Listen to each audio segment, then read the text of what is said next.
இந்த வாட்டி நான் வந்து அசாயா அப்படிங்கிற பிராண்ட்லேருந்து இந்த அக்வா டியூ சன்ஸ்க்ரீன் வந்து வாங்கியிருந்தேன்.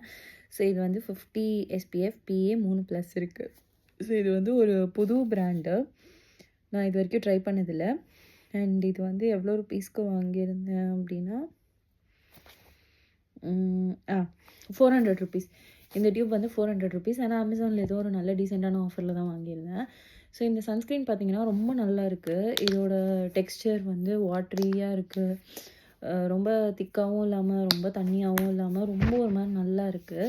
ஸோ நீங்கள் அப்ளை பண்ணிங்கன்னா கூட ரொம்ப சூப்பராக இருக்குது. பேரில் இருக்கிற மாதிரி நல்ல ஒரு டூயி ஃபினிஷ் கொடுக்குது. ஸோ ஆயிலி ஸ்கின்னுக்கு கூட செட் ஆகும். ரொம்ப ஸ்டிக்கியாக அந்த மாதிரி எதுவுமே இல்லை. என்ன அப்படின்னா நம்ம ஃபேஸில் அப்ளை பண்ணோன்னா கொஞ்சம் ஒரு லைட்டாக ஒரு ஒயிட் காஸ்ட் வருது. ஆனால் அதுவுமே ஒரு ஃபியூ செகண்ட்ஸ்லேயே வந்து வேனிஷ் ஆகிடுது. இப்போ கையிலலாம் போட்டால் சுத்தமாக ஒயிட் காஸ்ட்டே தெரியலல்ல. ஆனால் ஃபேஸில் போட்டால் லைட்டாக தெரியுது. ஆனால் அதுக்கப்புறமா வந்து மறைஞ்சிடுது. ஸோ நீங்கள் வந்து ட்ராவல் பண்ணுறீங்க, இல்லை ஒரு நல்ல சன்ஸ்க்ரீன் வாங்கணும் யோசிச்சுட்ருக்கீங்க, கொஞ்சம் டூயி ஃபினிஷ் இருந்தால் உங்களுக்கு பிடிக்கும் அப்படின்னா கண்டிப்பாக நீங்கள் அசாயா பிராண்டை ட்ரை பண்ணி பாருங்கள். அடுத்த வீடியோவில் பார்க்கலாம்.